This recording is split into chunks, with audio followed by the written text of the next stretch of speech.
Les amis, bonjour. Bienvenue à la nouvelle vidéo auquel je vais vous parler de la numération formule sanguine liée à l'NFS et du frottis sanguin. Donc, je vais commencer une série de vidéos auxquelles je vais vous parler des analyses médicales en général. Et dans chaque vidéo, je vais traiter une analyse. D'accord? Donc, c'est la première vidéo. Les traiter au FIA, Inch'Allah, l'NFS et le frottis sanguin. Donc, c'est une technique d'hématologie qui est basique. Et donc, avant de commencer, on doit avoir une idée sur les cellules sanguines ou bien les éléments figurés du sang. Donc, on a trois lignées cellulaires. On a les globules rouges, qui sont des cellules anucléées, donc un noyau, et qui ont comme rôle le transport d'oxygène. Et le pigment responsable du transport d'oxygène, c'est l'hémoglobine. D'accord? Donc, on a les cellules de l'immunité, les globules blancs. Donc, on a plusieurs familles. On a la famille des polynucléaires.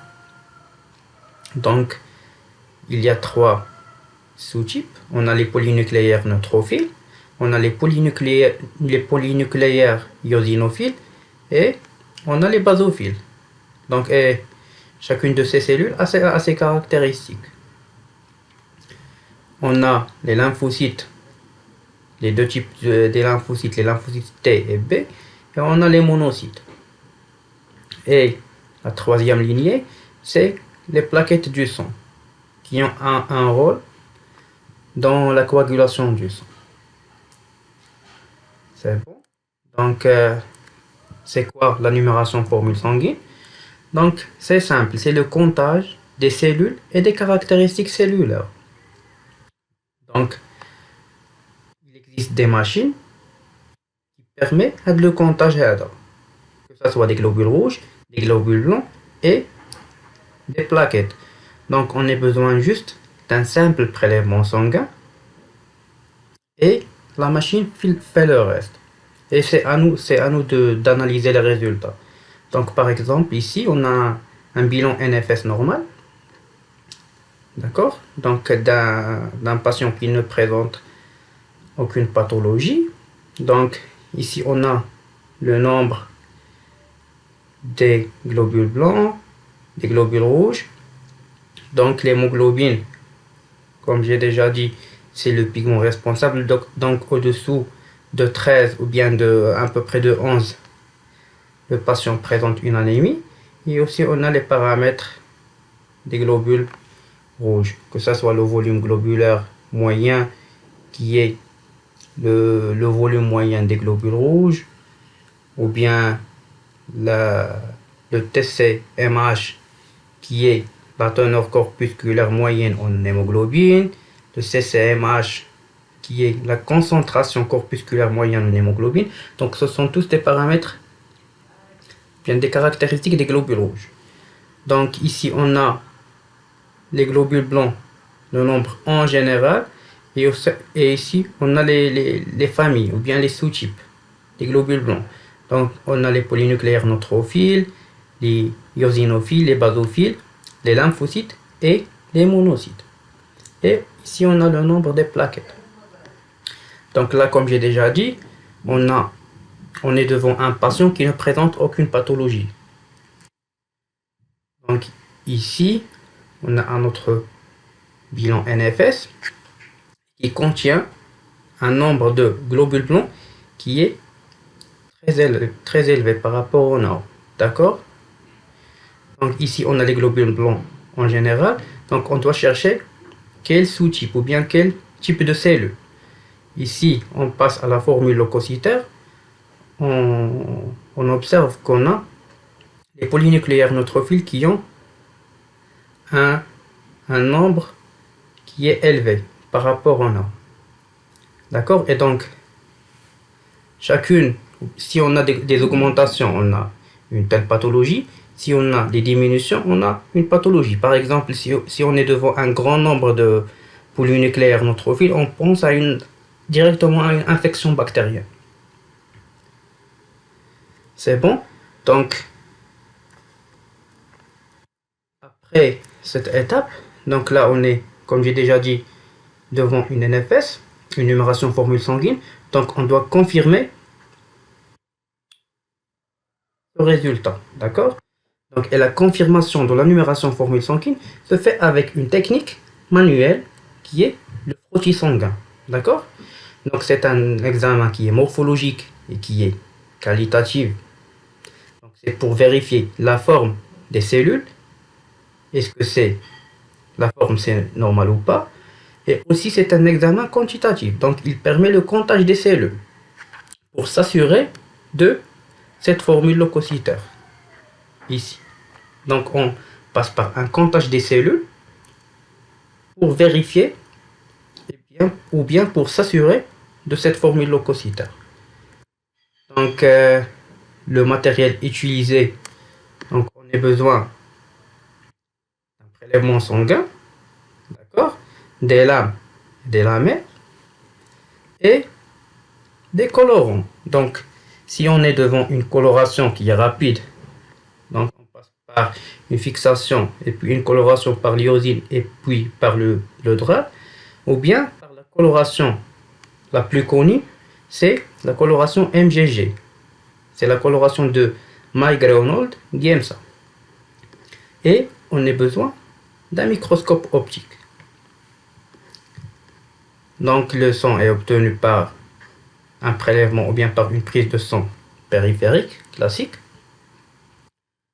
Donc la technique. Donc tout simplement, on étale une goutte de sang. Donc on dépose une goutte de sang à l'extrémité de la lame, donc une toute petite goutte. Et donc puis on étale cette goutte avec une deuxième lame ou bien une deuxième lamelle avec un angle de 45 degrés. D'accord?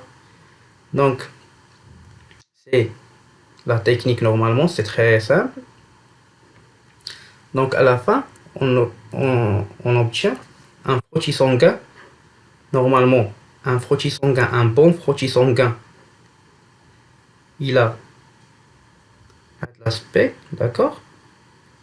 Donc ici c'est bien dense, et ici c'est, on a une concentration faible de cellules, d'accord? Les cellules sont bien séparées et ça permet de visualiser et de faire la différence entre telle et telle cellule. Et là, on est devant des frottis sanguins de mauvaise qualité et non acceptables, d'accord? Là, on a des stries, on a la taille, on a la concentration, d'accord? Donc c'est simple pour la technique.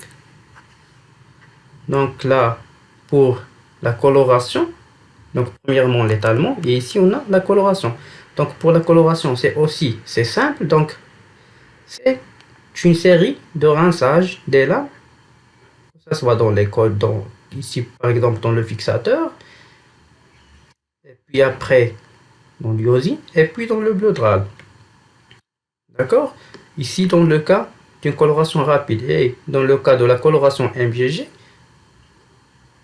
c'est un rinçage aussi. Donc c'est très simple. On doit, comme vous voyez, on doit couvrir la totalité de la lame avec les colorants. Et la dernière étape, c'est le séchage des lames. Et on passe directement à l'observation au microscope. Donc pour la visualisation au microscope. Donc les cellules, donc ils ont des cellules normales. Ils ont cette forme-là. Par exemple, pour les polynucléaires neutrophiles, il contient de 2 à 5 lobes, d'accord? Et cette cellule est de grande taille, avec un cytoplasme qui est plus ou moins clair, d'accord? Donc, pour les lymphocytes, donc on continue avec les familles des polynucléaires, c'est mieux. Donc ici, on a les polynucléaires neutrophiles.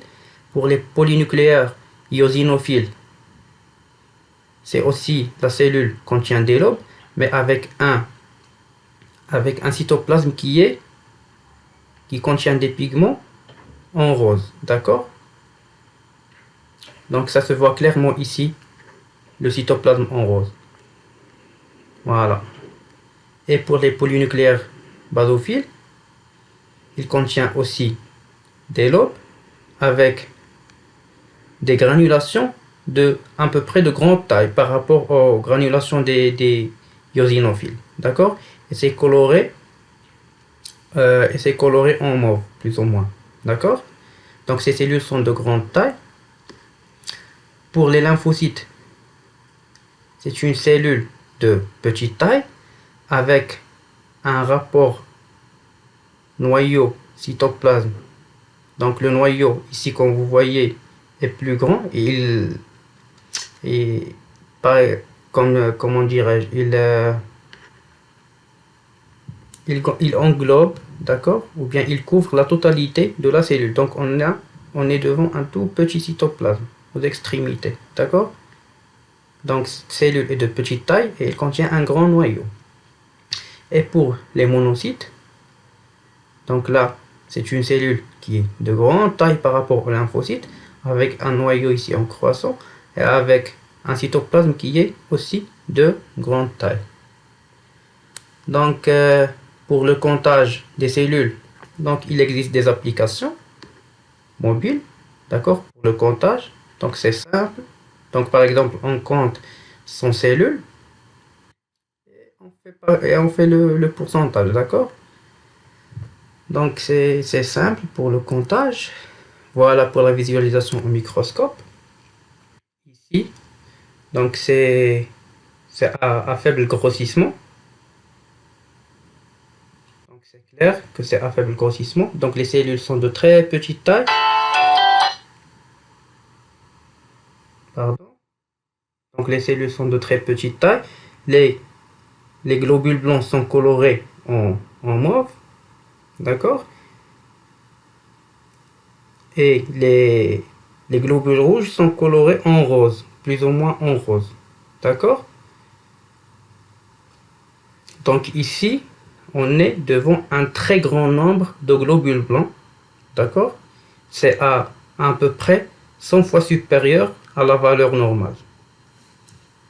Donc là, on est devant un patient qui présente une pathologie. D'accord. Donc c'est tout. Rendez-vous pour la prochaine vidéo, Inch'Allah, auquel on va traiter d'autres analyses médicales. Et merci pour votre attention.